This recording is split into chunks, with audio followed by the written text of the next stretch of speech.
Gracias por continuar en Contacto Nocturno. Le agradezco mucho que esté con nosotros en esta mesa del diálogo a la candidata al Senado de la República por la coalición que incluye a Morena, al PT, al Partido Encuentro Social, Alejandra León. ¿Cómo está, Alejandra? Buenas noches. Hola, ¿cómo estás, Francisco? Muy buenas noches a todos ustedes. Pues muchas gracias por invitarnos. Muchas gracias por estar aquí. Yo conozco de su trayectoria, pero la gente no. Quiero, al pensar que algunas personas no alcanzan a identificar, y yo quisiera que habláramos un poquito dónde empieza Alejandra León con el tema del interés por el servicio público o la vocación al servicio público, así como pues por el que debería ser considerado un arte, que es la política, pero que desafortunadamente también se tiene bastante desgastado. Muy bien, pues bueno, básicamente yo inicio hace 20 años, tanto cuando iba egresando ya de mi carrera profesional, que soy ingeniero químico ambiental, y también pues participando en la política. Yo fui fundadora del Partido Verde Ecologista de México aquí en Baja California, el cual tuve que renunciar pues desde el 2004 a la fecha. Y pues básicamente nosotros lo que estuvimos trabajando pues fue precisamente el tema ambiental. Aquí en Baja California fui la primer directora de Ecología Municipal en el 17º ayuntamiento. Joven, ¿no? Sí, tenía 25 años y estuvo encabezado por el licenciado Jaime Díaz Ochoa, cuando fue su primera administración. La primer directora de Ecología. La primer directora de Ecología Municipal aquí en Mexicali. ¿Qué es acorde a la ingeniería que usted estudió? Además, Así es, sí, pues lo que es todo el área ambiental, pues mi profesión es el área ambiental, ingeniero químico ambiental, tengo una maestría en educación ambiental y actualmente pues acabo de terminar la carrera de Derecho también. Y así es como iniciamos desde hace 20 años, siempre he llevado a la par la parte política, la parte social y sobre todo la parte ambiental, siempre los he venido trabajando a la par. Y pues es algo que me llena mucha satisfacción porque me permite estar en contacto directo con toda la gente. Si me regreso, yo la recuerdo como la primera directora de Ecología, muy jovencita, 25 años ahora me entero, sí. Pero si le recuerdo, al momento me parecía muy lógico que si estaba con la carrera, con la maestría, como directora de Ecología, pues estuviera en aquel momento buscando la afinidad del Partido Verde Ecológico, pero luego en el 2004, que eso vino a ser cuando ya había ganado por ahí Vicente Fox, que se había ido el Partido Verde en alianza con ellos. ¿Por qué se sale de ese partido? ¿Qué es lo que no le hace sentido en ese partido, que además es el único que por nombre, por lo menos, por nombre lleva el Verde Ecologista? Pues precisamente por lo mismo, creo que es un partido que ha faltado a los principios y valores de la protección al medio ambiente. Me tocó vivirlo aquí en el estado, precisamente con la militancia a nivel nacional también, y pues eso no va acorde con las perspectivas que yo tenía dentro de mi profesión. Entonces pues me dediqué simplemente a ser una ciudadana pues sin un partido político, sí siguiendo en la política, pero sin partido político, hasta en el 2012, que pues yo siempre desde el 2006 y 2012 apoyé a Andrés Manuel López Obrador, soy una obradorista. Entonces antes de estar en el partido Morena, yo ya estaba siendo afín al proyecto de Andrés Manuel López Obrador. Y pues bueno, ya en ese sentido ya nos sumamos a las filas de Morena, a ser fundadoras también de Morena y conformar este partido político, que antes que ser partido político es un movimiento de regeneración nacional. Ese tiene que quedar muy claro para todos los ciudadanos. Nosotros no somos un instituto político que nace nada más como un instituto político. Nosotros nacemos como un movimiento de regeneración nacional y hoy por hoy somos el movimiento más grande en el mundo. Y ahí en el 2006 me dice, sale del 2004 el Partido Verde, se desilusiona, no comparte, luego en el 2006 participa. Desde aquel entonces, ¿por qué López Obradorista? En la primera vez que se lanza como candidato a la presidencia de la República, ¿no? Sí, así es, desde el 2006 pues le apostamos al proyecto de Andrés Manuel. Creo que tiene unas políticas, un proyecto con políticas públicas, pues aunque digan populistas, pero son más cercanos a la gente, son realmente países desarrollados que existen actualmente en el mundo, tienen ese tipo de políticas donde apoyan, por ejemplo, la soberanía alimentaria, tienen subsidiado el campo, tienen subsidios y a los estudiantes, tienen subsidios a las madres jefas de familia. Entonces tienen todo este tipo de apoyo que en los países desarrollados pues no son para ellos populistas, son simplemente aportaciones y apoyo que deben de cubrir el Estado a los derechos humanos fundamentales que cada uno en esos países también tienen protegidos, porque los derechos humanos, pues bueno, son internacionales. Sí, claro. No, pues el truco de los estadounidenses, ¿no? Que nos dijeron, no hay que subsidiar el campo, pero ellos sí lo subsidian. Y lo han criticado, ahí sí, lo han criticado de todos tipos de partidos, lo han puesto en la mesa esos análisis. Pero bueno, entonces 2006 ya usted se convence del proyecto de López Obrador, sí. Luego ya sabemos lo que pasa en el 2006, en el 2012 una vez más usted se suma. ¿Cuándo es que funda o en qué momento es el momento histórico que Morena nace en Baja California y que usted dice yo quiero estar dentro de Morena? En el 2012 precisamente nosotros entramos a la contienda electoral siendo representantes generales de casilla, así es como entramos, siempre hemos sido unos soldaditos más en el partido y entramos en el 2012 en esta contienda presidencial siendo representantes generales de casilla. Movimiento de Regeneración Nacional era una asociación civil, no era un partido. No era un instituto político. Ajá. Sin embargo, pasando las elecciones presidenciales y dándose los acontecimientos de fraude que tuvimos electoralmente, en el cual yo pude constatar mucho de los hechos porque me tocó, aparte de cuidar casillas, contar el voto por voto en las urnas, en el INE también las urnas que llegaban ahí, y pudimos constatar varias fallas, ¿no? También inconsistencias, y bueno, ahí quedó realmente convencida cuando hace un llamado a Andrés Manuel López Obrador de que Morena tiene que ser un partido político para que en este año 2018, un año crucial, un año histórico para México, para todos los mexicanos, tengamos nosotros esta herramienta y este instrumento para poder abanderar con Andrés Manuel López Obrador la contienda electoral y llevarlo a la presidencia de la República y que fuera nuestro candidato abanderado. Ahí es donde me decido yo a seguir y quedarme en Morena,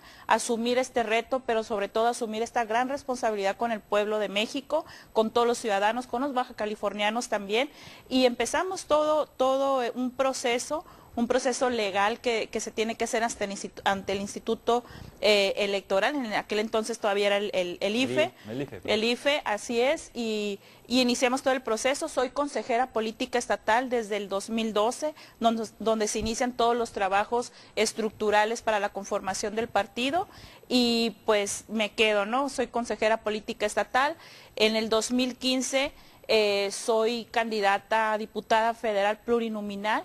En el 2016 fui candidata a diputada local por el 2º distrito aquí en el Mexicali, Baja California, y bueno, ya hoy en este proceso interno que se dio dentro del partido para las postulaciones a las candidaturas y que fue un proceso interno democrático, pues me postulo para ser precandidata al Senado, y pues bueno, de ahí salimos con la candidatura, siempre apostándole al proyecto de nación que trae Andrés Manuel López Obrador, convencida totalmente que es un proyecto muy noble, que es un proyecto, sí, populista, pero es porque queremos apoyar realmente a todos los sectores, a todos los estratos sociales también que tenemos, pero sobre todo a todos los sectores socioeconómicos, y que los que tengan menos no sigan teniendo menos, sino que al contrario sigan avanzando y puedan tener más.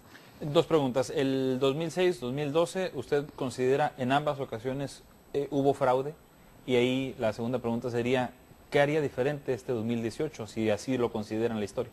Sí, básicamente, pues bueno, sabemos que en el 2006 gana el Partido Acción Nacional la presidencia con Felipe Calderón. En el 2012 pues se pasa la batuta y gana Enrique Peña Nieto pues del PRI, del Partido Revolucionario Institucional, y creo que hoy por hoy ya se dio cuenta la gente que tanto en el 2006 como en el 2012 la situación no ha cambiado, la situación ha empeorado, hay un hartazgo de la sociedad en contra del PRI y del PAN porque no han cumplido las reformas estructurales, no fueron como las vendieron a los ciudadanos, no ha sido realmente fructífero para los bolsillos de todos los ciudadanos, realmente fuimos engañados, pues bueno, aquí Andrés Manuel fue muy enfático desde el 2006, lo que pretendían hacer lo que él llama la mafia del poder, estos grupos fácticos, y eso es lo que nosotros debemos de evitar y no debemos de caer en lo mismo. La gente realmente, ahorita que estamos en campaña en este 2018, sí nos los dice, y así es como nos los dice realmente.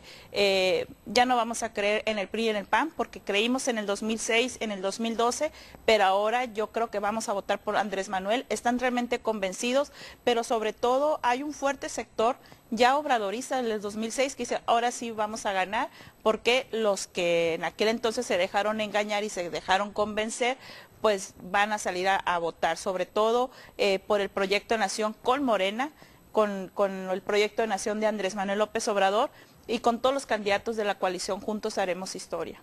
Voy a hacer una pausa, ahorita vamos a seguir la plática. Me gustaría mucho ahí cuando habla de la confianza, porque se ven básicamente dos grupos, los que están plenamente confiados, esperanzados quizás sea la palabra, y los que tienen mucho miedo, ¿no? Y usted sabe que ha habido desde el 2006 campañas del miedo.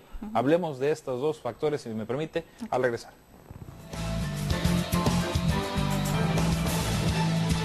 Y bueno, nos quedamos en la charla con el tema de la campaña del miedo. Desde el 2006 y hoy, 2012 también se repitió, 2018 ahí está, que sí miedo, pero finalmente hay gente que sí termina por tener ese miedo y otra gente que ya incluso se burla de esas campañas.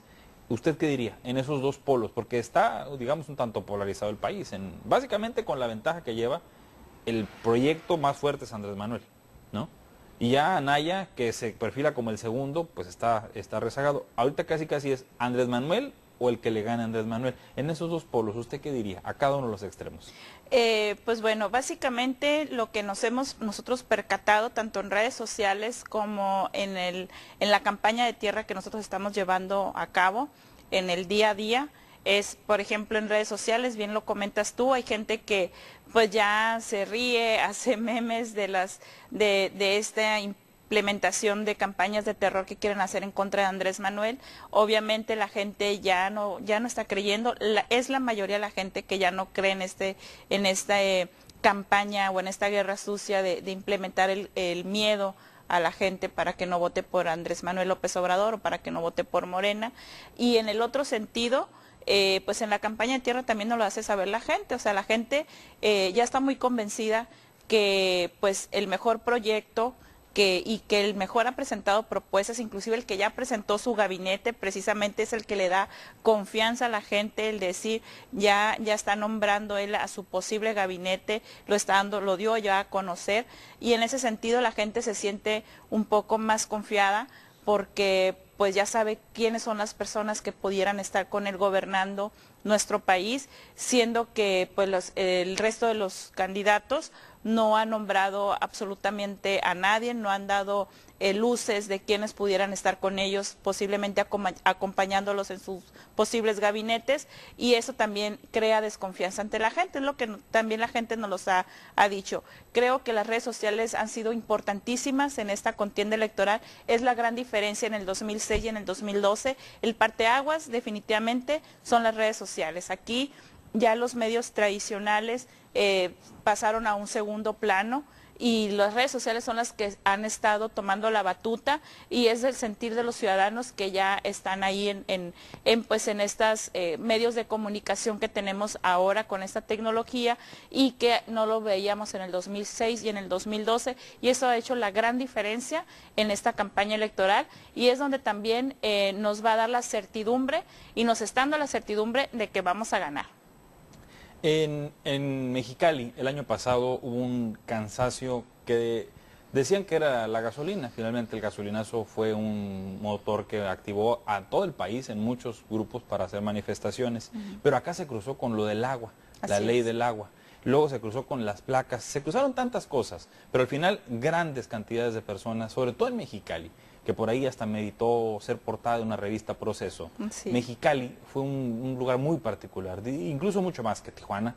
Si hablamos de números, yo creo que no son carreritas o competencias, pero si somos objetivos, la cantidad de gente que salió a Mexicali a marchar. Después hubo muchos grupos. Yo me acuerdo, el primer convocante, que al final salió incluso medio raspado, peleado con otros grupos, fue La Célula. Ya después otros más. Después Mexicali Resiste. Yo sé que usted, como profesionista, como abogada, terminando recién su licenciatura, además entiendo, ¿no? Estaba terminando apenas su licenciatura, hizo todo un trabajo legal que le daba fundamento a las críticas que hacían, y aquí es muy curioso, y permítame hacer tal cual el asunto, porque el propio Rigoberto Campos alguna vez lo dijo, un cenecista, o sea, un cenecista de los orígenes o de las raíces del PRI, y quien lo dijo aquí en alguna entrevista conmigo, no, ni me avergüenzo, pero antes que eso soy mexicano, ¿no? Y en aquel momento, bueno, pedía cabezas hasta de funcionarios del gobierno priista, ¿no? De Enrique Peña Nieto, estoy hablando del delegado de Conagua, también del gobernador, es decir, en aquel momento ya no era, o no se comportaba, digamos, políticamente nomás como un priista, pero sí, incluso yo recuerdo mucho a una maestra de la facultad que decía que evocaba a alguna especie de manera de los viejos priistas, sobre todo en el tema de la historia y todo esto que Rigoberto Campos promovía en esta que se volvió una lucha luego ya, no solo por el tema del agua, sino con objetivos muy directos a la crítica de señalamientos de corrupción y demás con el caso Constellation. Entonces, marco que yo refiero, que yo al final aquí entrevisté a todos los grupos y pude alcanzar a entender, yo creo que el público también, que no había un solo grupo, que había muchos, así nos los decían, y así lo dijeron incluso en esta mesa. Un día tuve aquí más de 30 representantes de grupos, había hasta de Tecate, había sus diferencias entre ellos. Yo le pregunto a usted, de todos estos grupos, usted en particular, Alejandra León, la profesionista de los temas ambientales, la abogada, que si bien hizo un ejercicio jurídico como abogada con el tema Constellation para la ruta de Rigoberto Campos, usted en particular era parte o es parte de alguno de todos estos grupos tan diversos. El más sonado es Mexicali Resiste, pero hay muchos. Usted en particular, digamos, pudiera decir que estuvo participando activamente en uno de esos grupos. No, fíjate, Francisco, que me gusta mucho el contexto en el que manejas la pregunta y la cuestión. Yo además soy consejera ciudadana ante el Consejo Estatal de Protección al Ambiente aquí en Baja California. El Consejo Estatal de Protección al Ambiente en Baja California, que está contemplada en la ley, es el órgano con mayor autoridad en el Estado en materia ambiental. Yo salí electa, atendí una convocatoria pública que emitió la Secretaría Estatal de Protección al Ambiente aquí en el 2017, no, en el 2016, a finales del 2016, en octubre del 2016, resultó electa por los consejeros de este órgano colegiado estatal, que preside precisamente el gobernador y la secretaria de Protección al Ambiente, y hay un consejero ciudadano por cada uno de los municipios. Debe de haber un consejero ciudadano por cada uno de los municipios de Baja California. En este caso, yo resulté seleccionada como una consejera ciudadana por el municipio de Mexicali.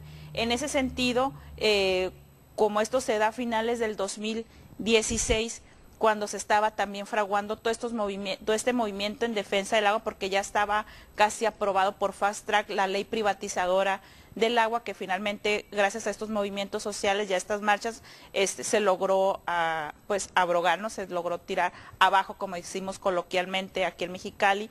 Y precisamente yo tengo un despacho jurídico ambiental, y bajo ese tenor de mi perfil profesional y con todo el profesionalismo que nos caracteriza, empezamos a investigar y a indagar el proyecto Getaway, proyecto de la cervecera Constellation Brands, que pues iba muy a la par de la ley privatizadora y a la vez se iba fraguando todo este proyecto que nos llegó a nuestros oídos, que ya estaba por iniciar la primera etapa. Yo solicito por medio del portal de transparencia el manifiesto de impacto ambiental. El manifiesto de impacto ambiental es un documento maestro que cualquier tipo de desarrollo económico industrial debe de realizar primero ante las instancias correspondientes, ya sea estatales o federales, según la competencia del giro industrial.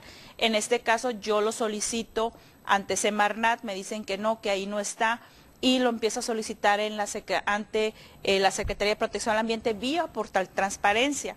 Estamos hablando que en ese lapso empezaron también las marchas en contra de la privatización del agua, en contra de esta ley que se acababa de aprobar, y pues fuimos a la par participando en estas luchas sociales, pero también en esta indagación como profesionista y como consejera ciudadana por Mexicali ante el Consejo Estatal de Protección al Ambiente.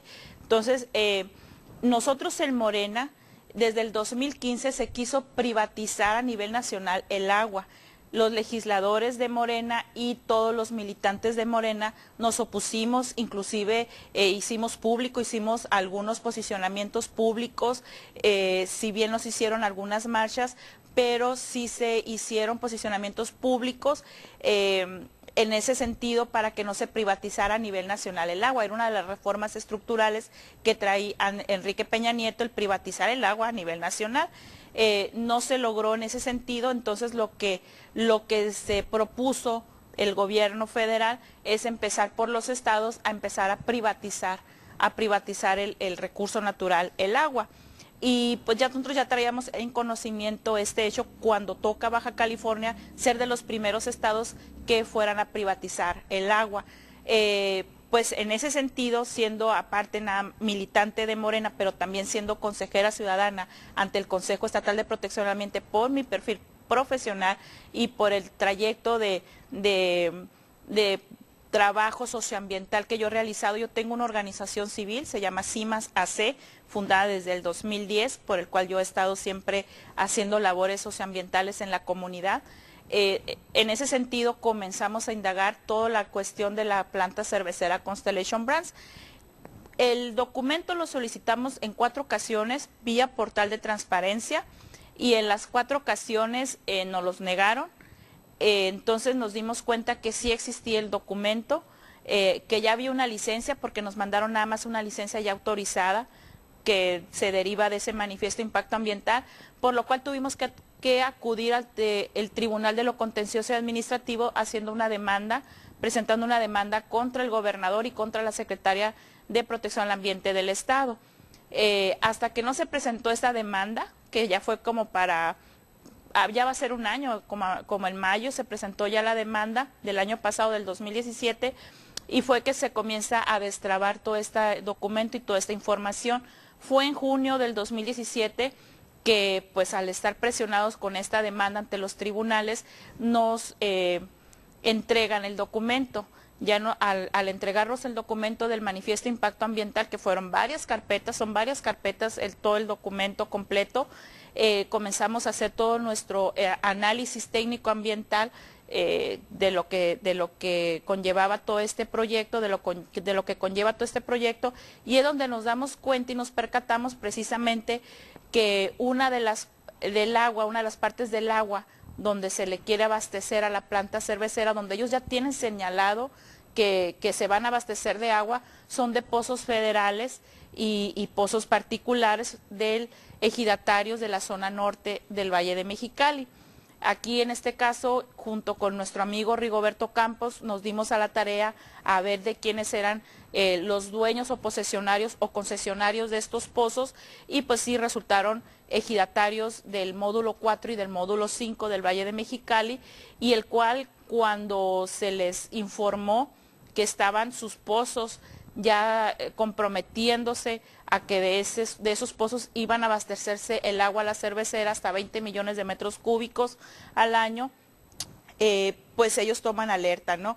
Ellos toman alerta y pues me preguntan, ¿no? ¿Qué podemos hacer? ¿Qué vamos a hacer? Son mis pozos, ¿cómo es que ya lo están aquí señalando en un documento oficial que está aprobando el gobierno del estado, siendo que son de índole federal, no estatal? Es agua de índole federal, el ejido es federal, el agua es protegido por la Ley de Aguas Nacionales, la Ley General de Aguas Nacionales, y pues son facultades nada más de la Federación el otorgar abastecimientos de agua de esa índole. No tiene ninguna facultad del gobierno del estado para haber otorgado licencias de abastecimiento de agua para una planta cervecera, que además es dadas sus condiciones, como es un recurso natural, la explotación como materia prima de un recurso natural es de índole federal. Por lo tanto, el manifiesto de impacto ambiental tampoco debió haberse presentado ante las instancias estatales, debió haberse presentado ante las instancias federales, porque la materia prima es un recurso natural,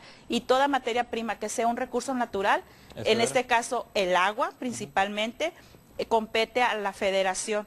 Entonces aquí indudablemente comete todos estos violaciones a la ley, excediéndose en sus facultades el gobierno del estado, específicamente el gobernador del estado, el director de la Comisión Estatal de Servicios Públicos de Mexicali y la secretaria de Protección al Ambiente del estado, por lo que nosotros pues le comentamos a los ejidatarios que nosotros los íbamos a ayudar en esta lucha legal, jurídico-ambiental, en contra de los actos de autoridad del señor gobernador, de la secretaria de Protección al Ambiente y del director de la Comisión Estatal de Servicios Públicos de Mexicali, por lo cual hicimos todo este trabajo jurídico-ambiental y técnico-ambiental y se presentó ante los tribunales federales la demanda de amparo.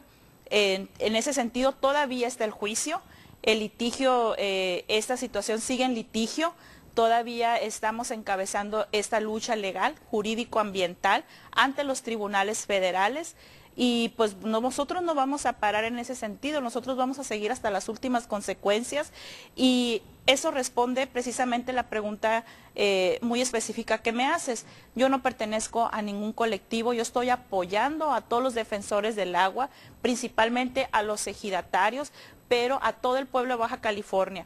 ¿Por qué? Porque nosotros al defender jurídicamente el agua como un recurso natural, como un derecho humano, estamos defendiendo los derechos de todos los bajacalifornianos en este tenor de este derecho humano que es el acceso al agua. La cuenca del río Colorado, el acuífero del Valle de Mexicali es un acuífero ya sobreexplotado, decretado en el Diario Oficial de la Federación del 2015, es un acuífero en veda, decretado también en el Diario Oficial de la Federación desde 1965, y en ese sentido las ciudades hermanas de Tijuana, de Rosarito y de Ensenada, que carecen de este líquido vital para su uso diario, doméstico y como un derecho humano, no se puede estar abasteciendo estas cantidades de agua, que son 20 millones de metros cúbicos al año, a una planta cervecera, en vez de dársela a los compañeros, ciudadanos, hermanos de nuestras ciudades del resto del estado de Baja California, porque todo el agua del río Colorado va precisamente, primeramente para el Valle Mexicali, para Mexicali, y una gran parte también es se va para Tijuana. Y en ese sentido nosotros queremos proteger el abastecimiento de agua, de lo que se le tiene que otorgar al resto de las ciudades, porque además ya siendo un acuífero sobreexplotado, pues ya estamos en un estado de sequía, también ya está declarado por la Conagua que somos un estado en sequía, ya no tenemos nosotros para otorgar más agua tampoco para el resto de las ciudades, hay pues una sobreexplotación de este acuífero que está protegido. Además, pues bueno, que esta cervecera se instale en este lugar ya de sequía, conlleva también el agua del río Colorado, del agua deben de vertirse al Alto Golfo de California y el impacto ambiental va a afectar el tema del Alto del río Colorado, tema natural protegido por Ramsar, por una organización esa área internacional. Está afectada, ¿no? Del flujo pulso vida a ese delta. Sí, al estar afectado, el impacto ambiental dice ahí que va a ser afectada. Entonces sí, en los ecosistemas de California y delta del río Colorado, que es el ecosistema donde pues debe de sobrevivir la vaquita, que también ya está extinta. Para usted ya está extinta. Yo tengo 20 años que egresé de mi carrera y hace 20 años siempre decían que nada más. Entonces siguen en ese sentido diciendo lo mismo, que nada más queda una vaquita.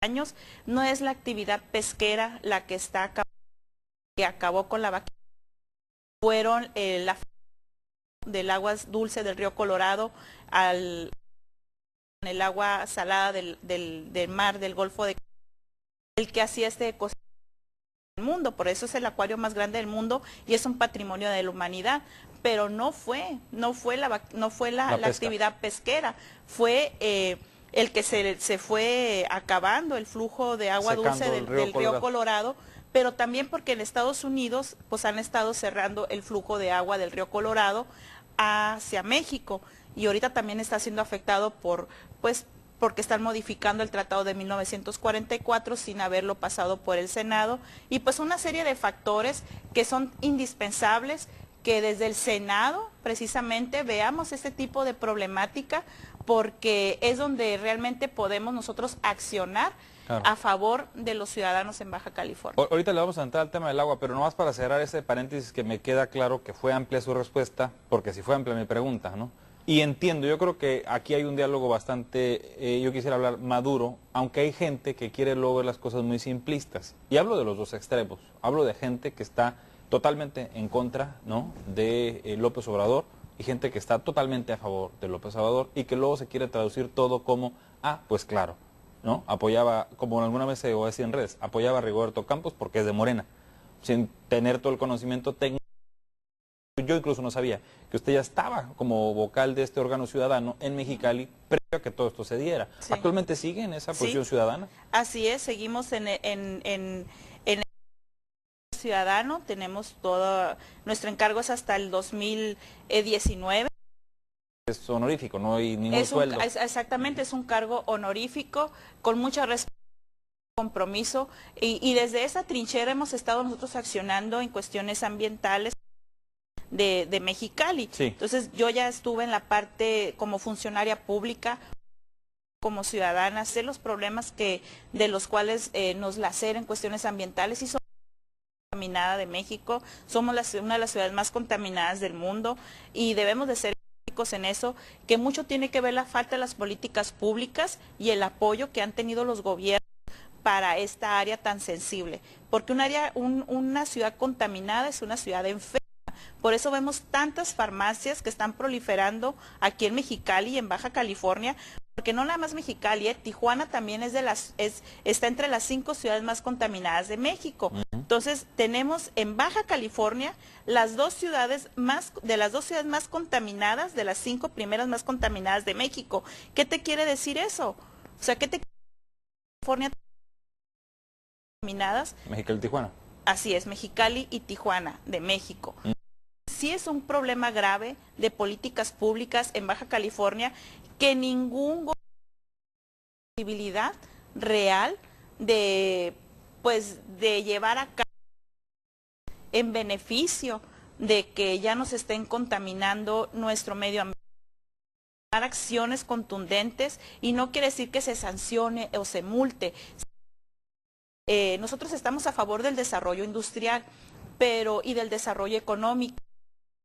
Debemos de ser sensibles, y es una de las propuestas que nosotros tenemos y los ponemos sobre la mesa de toda la gente que nos está escuchando y nos está viendo, es que también debe de haber apoyo a las empresas y a las industrias para que implementen tecnología de punta, y ya no. Y esos apoyos deben de ser a fondo perdido, porque a final de cuentas, pues quienes se impactan es a los ciudadanos, y ese impacto negativo a la salud pues viene a repercutir al erario público, en las instituciones públicas de salud. Entonces, exactamente, es cuestión de que le apostemos a la prevención, una vacuna preventiva, apoyando a los industriales que tienen estas empresas que pudieran estar con incentivos fiscales, con incentivos para que implementen a fondo perdido esta tecnología de punta, como es la planta geotérmica aquí en Mexicali. Es la planta geotérmica del mundo, pero es la que más contamina también, y eso ellos pueden implementar tecnología de punta, pero lo que pues permea la corrupción y la impunidad. En vez de invertir ese recurso en esta tecnología de punta para que ya no esté contaminando, ya no esté mermando nuestras,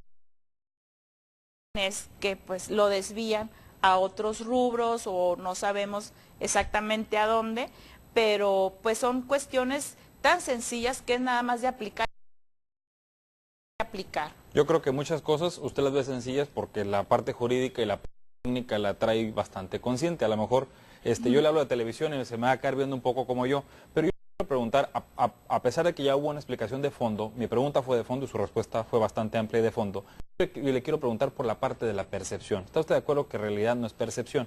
Sin embargo, en el tema de las percepciones se jugó también una lucha en las redes sociales, en los propios medios de comunicación. Aún hay gente que tiene incertidumbre con estas percepciones.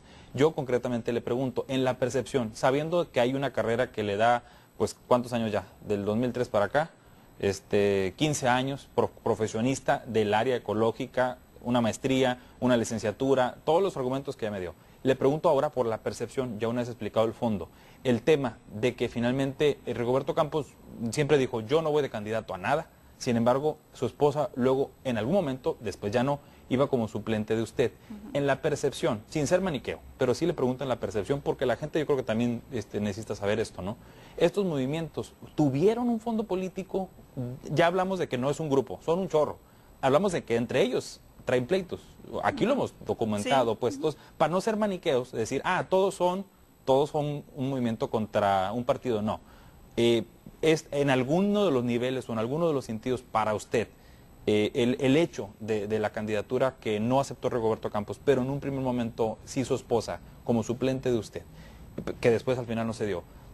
Esta percepción, ¿cuál es su opinión en cuanto a ese juego que se dio o ante esos argumentos que evidentemente le lanzarán? Por ejemplo, y de ahorita también le hago la pregunta, ¿aceptaría usted venir a un debate? ¿Sí? Sí. Bueno, porque ayer le pregunté a Jorge Ramos. Sí, claro. ¿Aceptaría usted un debate? Claro que sí. Bueno, vamos a buscar a todos los candidatos del Senado, los de Fórmula 1 y los de Fórmula 2. Usted está en segundo en Fórmula 2. Posición. Pero bueno, una vez que aceptó el debate, y le agradezco la respuesta pública, ayer lo hizo también Jorge Ramos. Claro que sí. Pero yo le pregunto ahí, esta parte de la percepción, ¿cómo le explicaría? Para que no se vea, yo sé que hubo una profunda, no se vea así, tan maniqueo. ¿Cómo le diría a la gente? No tiene que ver, o sí tiene un grupo como Mexicali Resiste con el tema de las candidaturas. Sin embargo, creo que es muy importante que también se vean otras posiciones donde podemos nosotros con sociales a otro nivel. Ajá. ¿Sí? No podemos nosotros nada más estar en resistencia. Directamente le hago esa pregunta. No, yo no apoyo directamente. Formas. O sea, el arrojar excrementos y ciertas acciones, sí. Ya no le gustó. Así es, no comulgo yo con eso, tampoco comulgamos con violencia. Sin embargo, yo sí te puedo decir que yo estuve presente en las acciones que se llevaron a cabo en el Rancho Mena. Ajá. De hecho, pues nosotros llevamos al que diera fe de los hechos. Hoy presentamos ante redes sociales nuevamente ya el acta notariada que se nos entregó, que llevamos Lorena Moreno y su servidora, que estuvimos ahí, pues cuando estaban sucediendo los hechos. Y en ese nada más en ese momento fue que las autoridades o los elementos policíacos y las máquinas no hubiera estado pasando nada. Sí tomó nota el notario público, cosas que tenemos ahí en el acta ya notariada, de todo que él constató, de que no tenían órdenes de aprehensión, de que no había tirado la orden, quién estaba al mando de todo esto, todo nuestros recursos. Lo que refiere Solorio, que no fue la forma correcta de usar la fuerza pública. Así es, pues protegiendo a una entidad privada en vez de proteger los ciudadanos, que es el recurso público para el cual se les está recurso. En la pregunta de la cuestión política, a mí no nace para hacer algo político, ni siquiera ser candidato. Las oportunidades también se presentan, y en el tenor de los hechos es muy frustrante nada más estar de un lado del poder tener acceso a decisiones y a donde puedes tener también ante estos abusos de autoridad. En ese sentido, yo personalmente, yo invito a Mariana, a esposa de Rigoberto, porque la vi una mujer muy congruente, una mujer pues social, realmente en estas cuestiones. ¿Pensó alguna vez en Rigoberto más que en Mariana? Yo fui testigo cuando él estuvo siempre declinando a no ser candidato en este año, precisamente porque él trae una encomienda muy clara y él trae sus propios objetivos, obviamente. ¿Cuál sería la encomienda? En llevar a cabo realmente toda esta lucha social. Él trae realmente el apoyo de la gente, él ha sido la voz de muchos de nosotros, él trae otras virtudes y otros valores que pueden a lo mejor permear más en la sociedad, a la parte técnica, a la parte legal, a la parte ambiental. Más un líder social que un político. Así es, entonces él como con este liderazgo social cuerna. Y curiosamente, fíjate, nosotros no nos fijamos en colores políticos, más bien. Sí, por eso en el marco que hice tan amplio hablé del cenecismo. Así es, ¿no? Y nosotros trabajamos de la mano en esta defensa,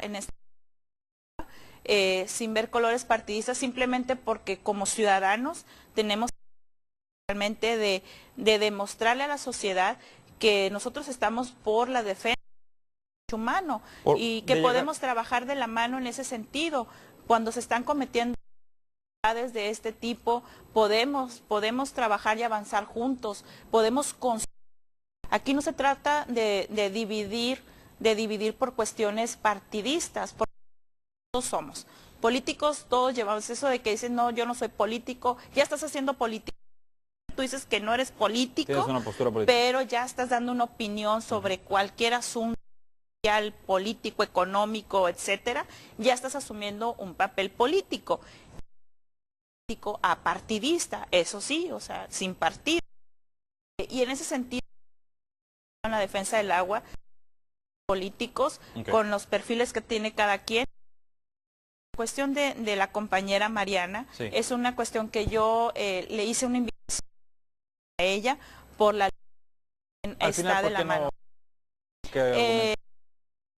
Nosotros teníamos como candidatos propietarios por presentar una comité ejecutivo nacional, dado que vamos en una coalición y en una coalición, pues era nada más presentar una propuesta. En ese sentido, pues acepta el reto, acepta la propuesta, sabiendo que a lo mejor pudiera no estar ella electa en esta terna que se presenta, y pues bueno, finalmente no queda ella en esta terna como una propuesta ciudadana, porque ella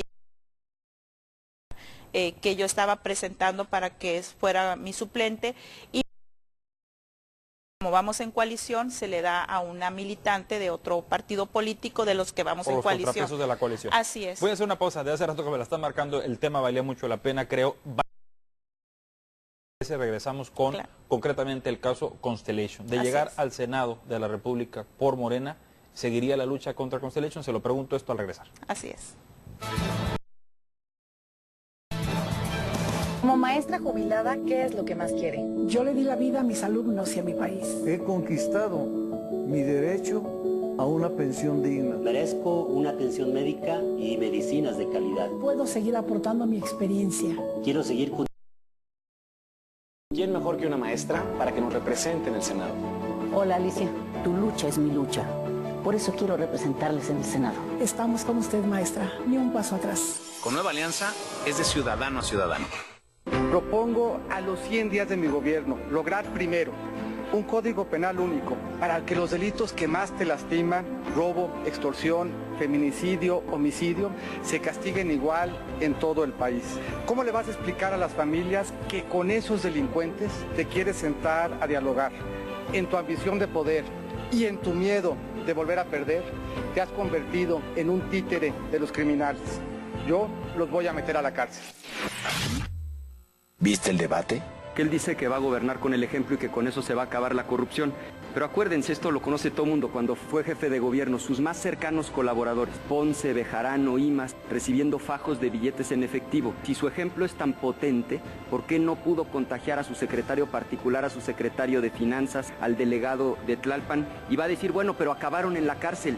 Mentira, acabaron, miren dónde, en su campaña. Esto es de este proceso electoral. Ricardo Anaya, de Frente al Futuro. ¿Viste el debate? Que él dice que va a gobernar con el ejemplo y que con eso se va a acabar la corrupción.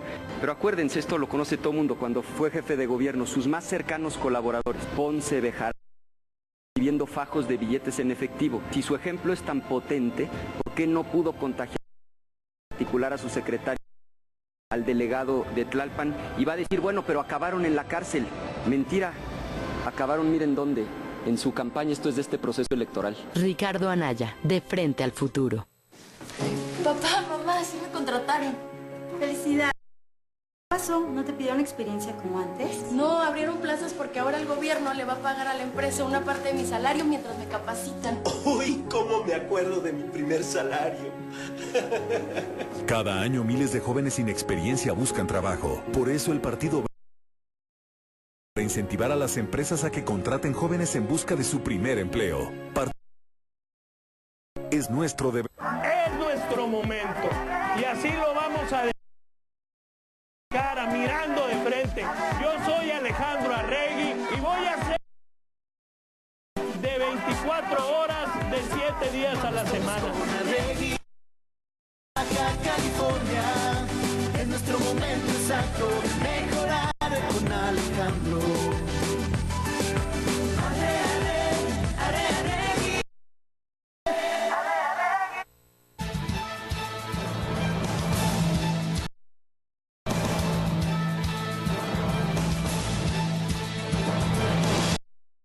Otras Viña, candidata, si ser populista es ayudar a las madres trabajadoras, ayudar a las madres, a la gente que nos apunten como populista, entonces me apoyo a Andrés Manuel. Arturo le manda saludos.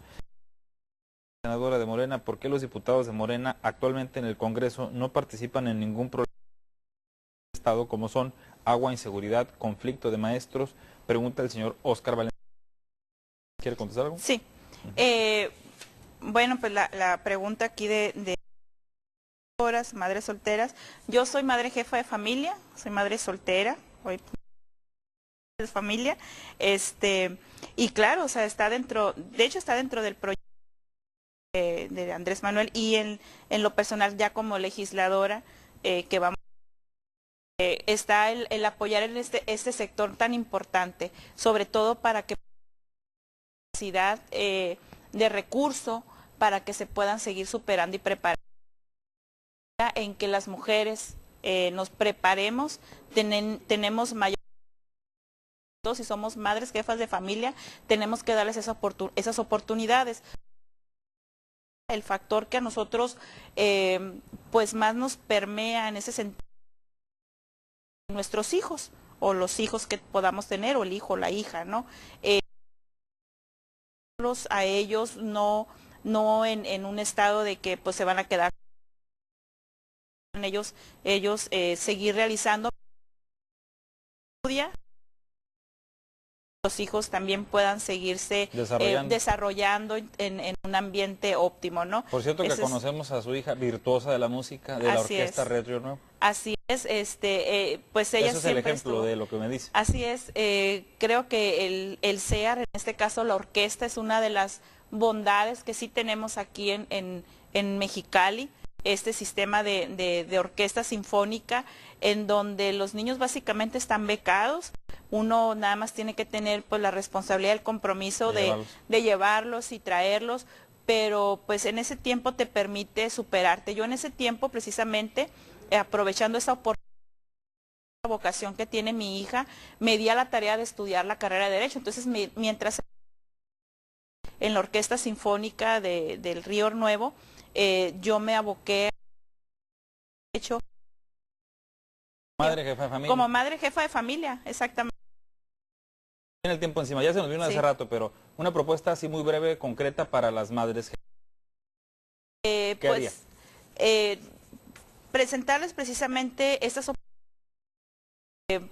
apoyo directo a las madres jefas de familia para que los hijos se puedan oportunidad también, pero el apoyo específicamente para que ellas puedan seguir algún estudio para que se pueda seguir superando. Yo creo que en 3 años, como yo lo pude hacer, puedan sacar una carrera que les pueda traer mayores beneficios en un corto plazo, ni siquiera estamos hablando de un mediano o largo plazo, en un corto plazo, con un poco de sacrificio, si hay un sacrificio, pero si uno les incentiva y les da estos apoyos como unas becas, pues la educación es para todos, hay que otorgárselos. Yo creo en eso, en que hay que prepararnos tanto como las madres, como también las oportunidades de los hijos de las madres solteras. Y aprovechar esos tiempos. Así es. Sobre el hecho de que los diputados no se involucran, los diputados de Morena. Fíjese que hay una página en internet, la página del Congreso, en el Congreso de la Unión, donde puedes estar evaluando o estar midiendo a los diputados que tenemos nosotros, diputados federales, que precisamente de esa página yo pues saqué unos datos muy interesantes del diputado hoy con licencia Jorge Ramos, donde nos percatamos que de 143 votaciones en pleno que se presentaron cuando él fue diputado federal, él no acudió a 103 votaciones, quiere decir que acudió en menos del 30% de las votaciones que se dieron en pleno. Él como legislador, pues hoy pretende ser legislador en la Cámara Alta, en el Senado, y pues yo me pregunto como que ¿para qué no? Si no se presenta ni siquiera a votar en pleno. Ahí está la currícula y los proyectos que presentan cada uno de los diputados federales que tenemos, de los 500 diputados federales que tenemos a nivel nacional, y están los diputados de Morena. Yo los invito a que realmente vean la lista y vean todas las propuestas que hemos nosotros realizado. Sí tenemos un diputado federal aquí en Baja California, el compañero Roberto Cañedo, y se ha presentado varias iniciativas. Obvio, somos una minoría ahorita en el Congreso, no han tenido mucho eco, mucho impacto, porque pues no los dejan transitar. Sin embargo, por eso hoy pretendemos y estamos llamando al voto masivo por los candidatos de la coalición de Juntos Haremos Historia, para que todas estas propuestas y estos proyectos que nosotros estamos presentando como proyecto de nación, pues prosperen en el Congreso de la Unión. De llegar al Valle de Mexicali, ¿alguna propuesta? Lo más breve para poder sacar las llamadas. Sí, nosotros tenemos como principal propuesta la soberanía alimentaria, y en esto hemos sido muy específicos. Sí, subsidio al campo. Sí, subsidio a todas las actividades que conlleva un desarrollo rural sustentable, realmente sustentable, y en ese sentido vamos a apoyar todos los proyectos que sean encaminados a este tipo de desarrollo sustentable en las zonas rurales del Valle de Mexicali, sobre todo pues de todo México. Como legisladores pues legislamos para todo México, sí enfatizando las cuestiones aquí locales. José de Jesús la felicita, está haciendo una campaña muy clara y sí vamos a votar por López Obrador. Habíamos dejado una pregunta antes del corte. Concretamente, le preguntaría primero por usted, después por quizá los representantes de Morena como una fracción, y a lo mejor el gobierno que pudiera como a nivel federal conformar a Andrés Manuel. Morena, primero en usted, luego en la fracción y luego en el gobierno de la República, ¿no están de acuerdo en que esté Constellation construyéndose en Mexicali? ¿O hay otra explicación que puedan dar en el sentido de la forma en cómo se hizo? O sea, ¿seguiría usted una lucha así legal como la hace hasta ahorita contra Constellation? ¿Usted cree que no debe estar Constellation en Mexicali? Así es en sí es contra los actos de autoridad, sí, para que no se instale aquí la planta cervecera, pero vemos este problema en otros estados también de México, de las plantas cerveceras que se han estado instalando y que han dejado sus lugares y sus comunidades en un estado de sequía.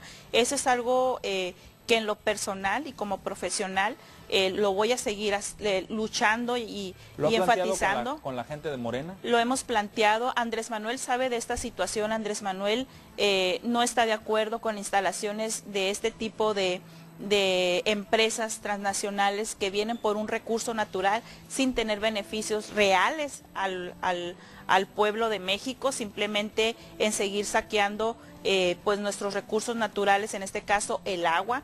México, toda la zona, toda la parte norte estamos en sequía, y bueno, sabemos que si estas empresas fueran tan benéficas, ¿por qué no se instalan de aquel lado del cerco en Estados Unidos. Digo, el agua viene del río Colorado. Si quieren el agua del río, pues ¿por qué no se instalan en la parte de Arizona, por donde viene el agua? Y que esos beneficios y esa derrama económica y ese derroche y todo este, pues tanto desarrollo que ellos dicen y prometen que van a hacer, pues yo creo que también en Estados Unidos pudieran realizarlo, ¿no? En este sentido, pues es lo que nosotros les estamos recomendando. En ese tipo de empresas, que me queda claro lo que le llaman la huella hídrica, ¿no? Consumen mucha agua. Le preguntaré yo otros ejemplos, Tecate, Coca-Cola, ¿también contra ellos? Es decir, ¿también no deberían de estar Fíjate aquí? Que Tecate ya no es mexicana, es de Heineken, ¿no? Coca-Cola pues es norteamericana, ¿no? Aunque sea de México. Sí, yo creo que aquí el que se estén ampliando los procesos productivos en estas plantas es lo que ha mermado pues el abastecimiento del agua, ¿no? Tenemos conocimiento de que en otros estados de la República la empresa Coca-Cola realmente también ha tenido muchísimo desacuerdo en esas comunidades donde se han instalado. Aquí no es tanta la producción que tenemos, sin embargo, sí hay que revisar todo este tipo de... Si quisieran ampliar, igual no debería comulgaría. No comulgaría para que se ampliaran este tipo de desarrollos donde se está utilizando ya el agua como un recurso de materia prima, un recurso natural con materia prima, porque no se le puede estar quitando a otros fines también agroindustriales, claro, como es la producción de alimentos en el valle. De alta huella hídrica para no quitarle a la parte del yo creo que son productos que no son de la canasta básica, digamos, y que debemos de apostarle a la soberanía alimentaria y a los productos de canasta básica y pues obviamente beneficiar a las pequeñas y medianas empresas y que estos grandes transnacionales y estas grandes empresas que ya vimos un listado por ahí que se tiene a nivel nacional tampoco pagan los impuestos que deben de pagar, claro, y están sobreexplotando nuestros recursos, pues no enfatizamos con ellos, no comulgamos con ellos, pero sí estamos a favor del desarrollo económico siempre y cuando se cuiden nuestros recursos naturales. Muy bien, gracias Alejandra por la entrevista, por esta charla tan larga. Estos bailes que hacen los muchachos, no creo que están bailando, ya nos dicen que ya nos vayamos. No nos pues queremos ir. 11:34, ya nos pasamos nomás por 34 minutos, pero de verdad gracias. Bastante redonda la entrevista, creo que había muchos temas que tocar. Parece que le dimos por lo menos una acercada a todos y estamos pendientes de las diferentes campañas de todos los candidatos y ojalá aquí haya la oportunidad de que entre los candidatos al Senado, también a los diputados, pues se pueda debatir, hacer una estrategia con tiempos bien equiparados y que puedan ver los ciudadanos ese ejercicio. Claro que sí, muchísimas gracias a todos y pues les mando saludos y hay que votar toda la coalición de Juntos Haremos Historia. Alejandra León, candidata al Senado de la República por la coalición que integra Morena, el PES, el PT. Gracias a usted que nos acompañó en este contacto nocturno, gracias a mi producción que mide qué aguantadores son, 11:34, 11:35 ya, y aquí sí. Gracias, adiós.